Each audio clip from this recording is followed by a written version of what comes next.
Film की शुरुआत में हम एक कपल को देखते हैं जिनका कुछ दिन पहले ही बच्चा पैदा हुआ था, मगर किसी वजह से दोनों ही काफी परेशान घबराए हुए थे और अपने घर के सारे आईनों को वो तोड़ रहे थे। बच्चे की मम अपने बच्चे को झूले में डालकर बाहर किसी काम से चली जाती है, जिसके बाद हम बड़ा ही अजीब सीन देखते हैं। झूले के पास से एक बेबी मॉन्स्टर निकलता है जो उस बच्चे के चेहरे पर हल्का सा कट लगा देता है, जिससे उसका खून निकलने लगता है। उधर जब बच्चे के डैड आखिरी शीशे को तोड़ने जाते हैं तो उसे नहीं तोड़ पाते, क्योंकि उस शीशे में से एक चुड़ैल बाहर आकर उसे जान से मार डालती है। बच्चे की मॉम जब वापस आती है तो ये देखकर काफी घबरा जाती है कि उसका बच्चा भी अब नहीं रहा, वो भी मर चुका है। उसका जिस्म नीला पड़ गया था, जो देखने से लग रहा था कि इसे मरे हुए जिसे काफी दिन हो गए हैं। अब ये चुड़ैल जैसे अचानक आई थी वैसे ही गायब भी हो जाती है, जिसके बारे में समझना काफी मुश्किल था। खैर कुछ वक्त के बाद हम दोबारा से कपल को देखते हैं जिनका भी कुछ वक्त पहले ही एक बच्चा हुआ था। इनमें औरत का नाम रेचल था। ये लोग एक नई जगह पर रहने के लिए आए थे। वो लोग अपना सामान अभी रख ही रहे थे कि इसी वक्त उनके लिए एक पार्सल आता है। ये पार्सल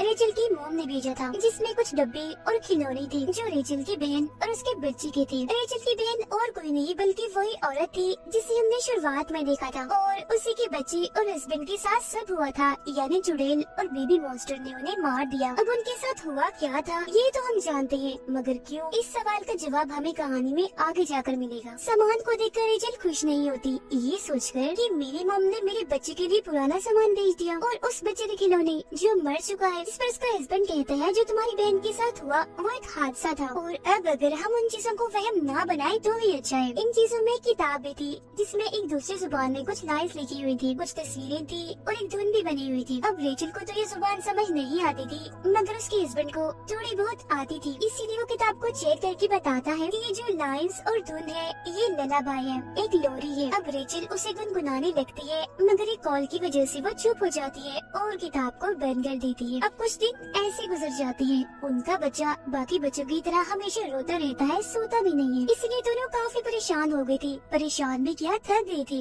ये सोचकर कि बच्चों को पालना आसान नहीं होता, दोनों ही अपने अपने काम से छुट्टी लेकर अपने बच्चे का ख्याल रख रही थी। रेचल एक बिजनेसमैन थी, जबकि उसका हस्बैंड एक आर्टिस्ट होता है। आज उसकी आर्ट्स, उसकी कला की एग्जीबिशन थी, यानी उसकी नुमाइश हो रही थी, इसीलिए उसका हस्बैंड काम पर चला जाता है और रेचल अकेली उसका ख्याल रखती है। वो उसे चुप करवा कर शांत करके सुलाने की कोशिश करती है, मगर वो सोता ही नहीं। फिर जब वो उसके लिए बेडशीट निकाल रही थी तो उसे वही किताब मिलती है जिसमें वो लोरी लिखी गई थी। उसे अब जैसे रेचल गुनगुनाती है तो उसका बच्चा अब बड़े ही आराम से सो जाता है। पर ठीक इसी वक्त पर हम देखते हैं कि घर के एक शीशे पर दरारें पड़ रही है, जो काफी अजीब था। रात को जब उसका हस्बैंड काम से लौटता है तो रेचल उसे बताती है कि मैंने बेबी को ललाबाई लोरी सुनाई और वो बड़े आराम से सो गया, जिससे वो भी काफी खुश हो जाता है। इसके बाद वो दोनों सो जाते हैं, जिनके पास में बेबी स्क्रीन रखी हुई थी जो उनके बच्चे के कमरे की थी। जहाँ तभी अचानक एक चुड़ैल झूले के पास से निकलकर उसके पास आने लगती है। रेचल को महसूस होने लगता है कि बच्चे के कमरे में कोई है,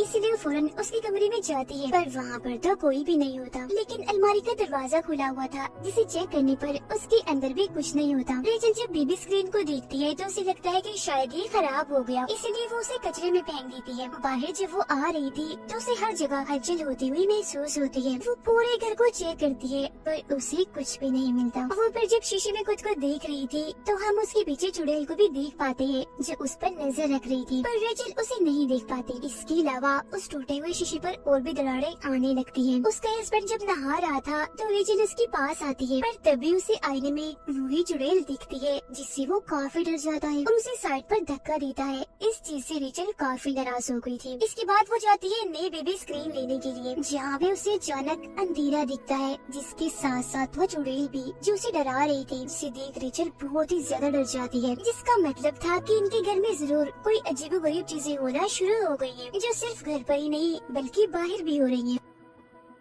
अब वो जो चुड़ैल थी वो शीशे के अंदर से ही रेचल और उसके बच्चे पर नजर रख रही थी और दरारें भी उस पर बढ़ती ही जा रही थी। अब रेचल को अपने बच्चे के कमरे से उसके रोने की आवाजें आने लगती है, मगर हैरत वो तो उसके पास ही था, इसीलिए घबराते हुए वो उसका कमरा चेक करने जाती है, जहाँ झूले में एक और बच्चा रो रहा था। वो जैसे कंबल हटाती है तो वहाँ कोई बच्चा नहीं बल्कि खिलौना था। वो इन सब चीजों से काफी डर गई थी और आस पास के दरवाजे भी क्योंकि अपने आप ही खुल रहे थे, बंद हो रहे थे, तो वो घर से बाहर जाकर बैठ जाती है। फिर उसका हस्बैंड जब घर आता है तो वो उसे भी बताती है कि मुझे बहुत डर लग रहा है, शायद घर के अंदर कोई है। तो अब एक रॉड लेकर अंदर जाकर वो चेक करने लगता है, पर उसे भी वहाँ कोई नहीं दिखता। पर हड़बड़ी में उसका तोता अपने पिंजरे से बाहर आकर वहाँ उड़ने लगता है और गलती से वो उस तोते को मार देता है। अब ये तोता बचपन से उसके साथ था, इसीलिए वो काफी दुखी हो गया था। जी हाँ, तभी आकर रेचल उसे संभालती है। वो उसे कहती है कि शायद इस सब में मेरी गलती है, मैं अभी अपनी बहन की तरह पागल हो रही हूँ। जिस पर वो उसे समझाता है कि इसमें तुम्हारी कोई गलती नहीं है, तुम्हारी बहन तो पूरी ही पागल हो गई थी, जिसने हफ्तों तक अपने बच्चे की लाश को ढक कर रखा। तुम तो उसके जैसी बिल्कुल भी नहीं हो, तुम मत घबराओ। अब वो बताती है कि मुझे कोई चुड़ैल जैसी औरत दिखती है जो मुझे डराती है। जिस पर उसका हस्बैंड उसी किताब में रेचल को एक औरत दिखाता है और पूछता है कि क्या यही वो औरत है, क्योंकि ये मुझे भी दिखी थी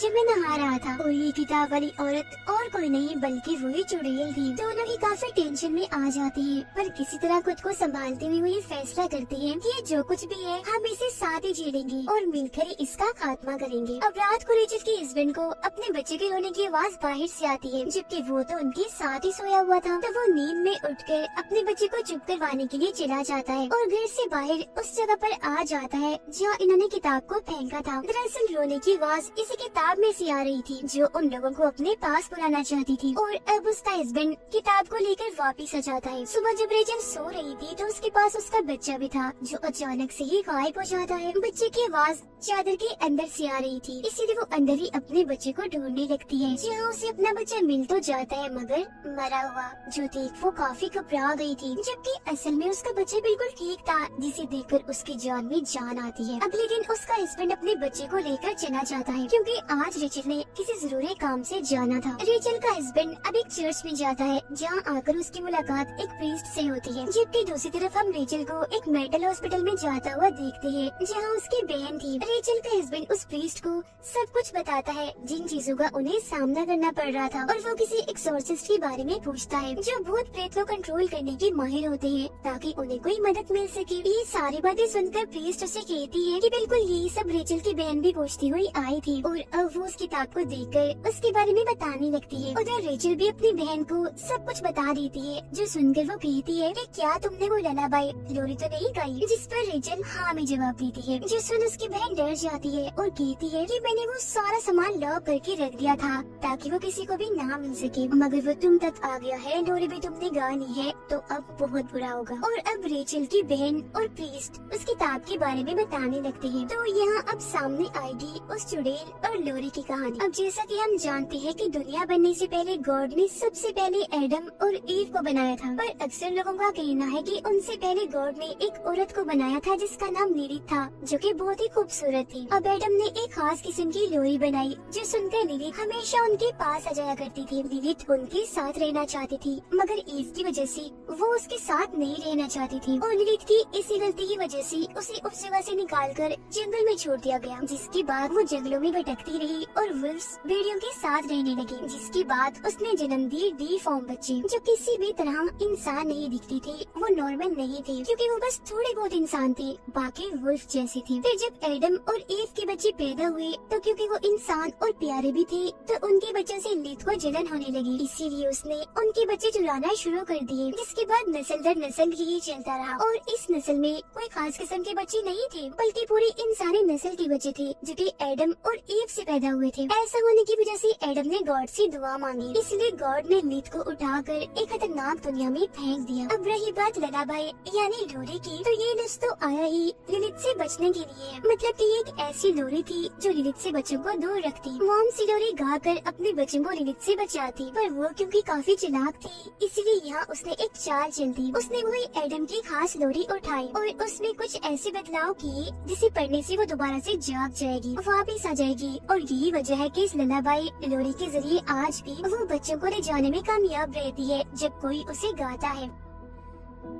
उसकी बहन कहती है कि मैं तुम्हारे बच्चे को बचा सकती हूँ, बस मुझे यहाँ से निकालो, जिसके लिए रेचल मान जाती है। उधर रेचल का हस्बैंड उस प्रीस्ट से मदद मांगता है, जिस पर वो कहती है ये सिर्फ कहानियाँ हैं, झूठी दास्तान है, सच नहीं है, तो इसमें मैं तुम्हारी कोई मदद नहीं कर पाऊंगी और तुम भी रिलैक्स हो जाओ। जो सुनकर गुस्से में उसका हस्बैंड यहाँ से चला जाता है। घर आकर वो देखता है कि बाथरूम की सारी टैप्स टूटियां खुली हुई है जिनमें से पानी आ रहा था, तो वो अपने बच्चे को कमरे में छोड़कर उन्हें बंद करने वॉशरूम में चला जाता है, जहाँ तभी दरवाजा दरवाजा अचानक बंद हो जाता है। बाहर उसका बच्चा अकेला था, जहाँ तभी उसके पास बेबी मॉन्स्टर आता है, जो कि और कोई नहीं बल्कि लिलिथ के बच्चे हैं। और शुरुआत में भी झूले के पास हमने जिस बेबी मॉन्स्टर को देखा था, जिसने बच्चे के चेहरे पर कट लगाया था, वो भी और कोई नहीं बल्कि लिलिथ का ही बच्चा था, क्योंकि ये भी दरअसल इंसान के बच्चों को पसंद नहीं करते थे। और वो रेचल के बच्चे के सामने शीशे का एक बर्तन तोड़ देती है, जिससे बच्चे के सामने ढेर सारा कांच बिखर जाता है, जिससे कि उसे किसी भी वक्त लग सकता था। उधर बाथरूम में रेचल के हस्बैंड को भी लिलिथ की झलक दिखाई देती है। बच्चा कांच के टुकड़े से अपना हाथ जख्मी करने ही वाला था कि तभी यहाँ रेचल आकर उसे ऐसा करने से रोक लेती है। उसके साथ उसकी बहन भी थी, जिसे देख उसका हस्बैंड पूछता है कि तुम इसे यहाँ क्यों लाई हो। सिस्टर वो कहती है कि ये हमारी मदद कर सकती है, पर क्योंकि वो तो उसे पागल समझता था तो उसे ये चीज ठीक नहीं लगती। रेचल की बहन बताती है कि लिली पहले मेरे बच्चे को ले गई और फिर मेरे हस्बैंड को भी उसने मार डाला था, तो अब हमें कैसे भी करके तुम्हारे बच्चे को बचाना है। उस पर हर वक्त नजर रखी जाए और शीशों को ढक कर रखा जाए, और जब भी हम लिलिथ को देखें तो फौरन हम वहाँ से भाग जाएं, क्योंकि शीशे के जरिए ही वो नजर रखती है और वहाँ से आती जाती है, क्योंकि वो उसका रास्ता है अपनी दुनिया से यहाँ आने का। रेचल के हस्बैंड के पास एक आदमी की कॉल आती है, जो उसे बताता है कि मैं सीनियर प्रीस्ट हूँ, मेरे पास तुम्हारी ये किताब आई है, और जिस प्रीस्ट के पास तुम गए थे उसने मुझे बताया है कि तुम्हें मदद चाहिए, तो तुम बताए हुए घर के पते पर फौरन आ जाओ। तो वो ऐसा ही करता है, उस घर के लिए फौरन निकल जाता है। अब घर में रेचल और उसकी बहन बच्ची का ख्याल रख रही थी, जहाँ रेचल उससे कहती है कि मुझे लगता है मैं एक अच्छी माँ नहीं बन सकती, जो सुनकर उसकी बहन समझाती है कि ऐसा मत सोचो, ये सब तुम्हारे दिमाग में लिलिथ ने डाला है, ये उसकी चाल है, क्योंकि ऐसा करके वो तुम्हारे भरोसे को तोड़ना चाहती है, जिसके बाद वो आसानी से तुम्हारे बच्चे को ले जाएगी, तो इसीलिए तुम्हें हिम्मत और भरोसा रखना होगा। रेचल का हस्बैंड दिए हुए पते पर पहुंचकर सीनियर प्रीस्ट से मिलता है, जो किताब चेक करके उसे बताती है कि इसमें जो लोरी लिखी है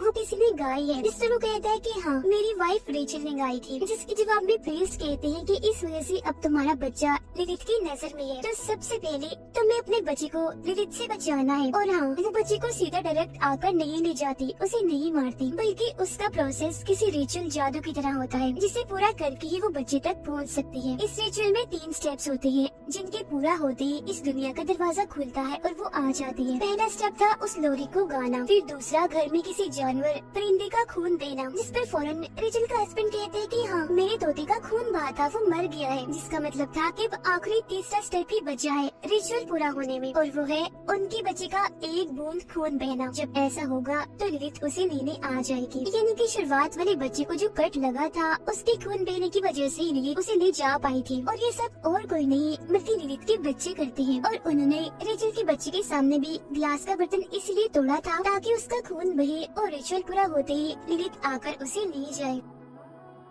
अब प्रीस्ट उसे कुछ खास किस्म की मोमबत्तियाँ और एक दुआ लिखकर देती है, साथ में ये भी कहती है कि तुम्हें पूरे यकीन भरोसे से इस दुआ को पढ़ना होगा, क्योंकि लिलिथ बेशक ताकतवर है पर भरोसे के आगे नहीं। इसके बाद उसका हस्बैंड वहाँ से जाने के लिए निकल जाता है, जबकि प्रीस्ट उस किताब को अपने पास ही रख लेती है, क्योंकि ये किताब दुनिया के लिए खतरनाक है। उधर लिलिथ की बच्ची रेचल के बच्चे के पास आ रही थी, उस पर हल्का सा कट लगाने के लिए, पर तभी रेचल की आँख खुल गई थी तो वो बच्चे को अपने गोद में उठा लेती है। अब तभी उसके पास रेचल की बहन आती है, कहती है तुम थोड़ा आराम कर लो, तब तक इसे मैं संभालती हूँ। लेकिन यहाँ पर हमें उसकी बहन के इरादे कुछ ठीक नहीं लग रहे थे, क्योंकि वो शीशी पर से कपड़ा हटा देती है, जो उसे नहीं करना चाहिए था। साथ ही बच्चे को सुई भी चुभाती है, जिससे उसका खून निकल जाता है, जिसके बाद वो लोरी खाने लगती है। जो सुनकर रेचल काफी हैरान हो जाती है और उससे पूछती है कि तुम ऐसा क्यों कर रही हो, जिस पर उसकी बहन बताती है कि मेरा बच्चा अभी भी जिंदा है, जो दूसरी दुनिया में लिलिथ के पास है, और मैं उसे वापस लाना चाहती हूँ। जब लिलिथ आएगी तो तुम्हारे बच्चे को ले जाकर वो मेरा बच्चा मुझे वापस लौटा देगी। और हाँ, मैंने ही वो किताब सामान में रखकर तुम्हारे पास भेजी थी। जब से तुम्हारा बच्चा पैदा हुआ था मैं इसी वक्त का इंतजार कर रही थी, जिससे साफ जाहिर था कि उसकी बहन ही उसकी दुश्मन बन गई, यानी कि ये भी एक जलन ही थी। रेचल को अपनी बहन का ये रूप देखकर बहुत गुस्सा आ गया था, इसीलिए वो उस पर हमला कर देती है। उनकी हाथापाई हो रही थी कि इसी बीच लिलिथ आकर रेचल के बच्चे को अपने साथ ले जाती है, जिसके बाद रेचल के पीछे उसकी बहन आकर उसे शीशे में खींचकर ले जाती है, जो दरअसल उसे लिलिथ की दुनिया में ले आई थी। उधर जब उसका हस्बैंड घर आ रहा था तो लिलिथ उस पर भी हमला कर देती है, पर वो जैसी तैसी करके बच जाता है। अंदर जब वो आता है तो उसे शीशे में रेचल दिखती है, जो अगले ही पल गायब हो गई थी। इसीलिए वो सारी मोमबत्तियों को जलाकर सारे शीशों को चेक करने लगता है। लिलिथ की दुनिया में उसकी बच्ची रेचल पर हमला कर देती है, पर वो जैसी तैसी उनसे बच जाती है। जहाँ तभी उसके पास उसकी बहन आकर कहती है कि अपने बच्चे को बुलाओ। पूरा यकीन यकीन से, क्योंकि ऐसे करके ही हम उसे ढूंढ पाएंगे और दोनों बच्चों को बचा पाएंगे। अब रेचल जैसे अपने बच्चे का नाम लेती है तो उसे उसकी आवाज भी आने लगती है, जिसका वो पीछा करने लगती है। लिलिथ फिर रेचल के हस्बैंड पर हमला करने के लिए आती है और उन मोमबत्तियों को भी बुझा देती है, मगर जब वो धुआं पड़ने लगता है वो पूरे यकीन के साथ तो मोमबत्तियाँ दोबारा से जल जाती है, जिस वजह से लिलिथ वहाँ से चली जाती है। उधर रेचल एक कमरे में जाती है जहाँ उसे अपना बच्चा भी मिल जाता है, पर तभी इधर लिलिथ आकर उस पर हमला करके बच्चे को उससे छीन लेती है। उसकी बहन भी वहाँ आ चुकी थी, जो लिलिथ पर हमला करके बच्चा लेती है और रेचल के हाथ में देकर कहती है कि जल्दी करो, भाग जाओ यहाँ से। खुद वो लिलिथ को रोकने में लग जाती है, पर अपनी खतरनाक लोरी को सुनाकर लिलिथ उसे भी मार डालती है। उधर जब रेचल भाग रही थी तो सारे शीशे टूटने लगते हैं, जिनसे बचने के लिए रेचल अब और भी तेज भागने लगती है। यहाँ उसकी मदद कर रही थी उसके हस्बैंड की दुआ करने की आवाजें, और अब इससे पहले उसके घर का भी शीशा टूटता वो पहले ही उसे पार करके वापस आ जाती है। अब लिलिथ भी उन पर हमला करने के लिए आईने से बाहर आने लगती है, पर अब वो दोनों मिलकर एक साथ दुआ को दोहराने लगती है और उसे इस दुनिया में आने से रोक देती है। इसके बाद लगता है कि सब कुछ शांत हो गया था, ठीक था, पर ऐसा नहीं हुआ, क्योंकि रेचल की बहन ने अपने बच्चे को उसके बच्चे से बदल दिया था। मतलब कि रेचल जिस बच्चे को बचाकर लाई थी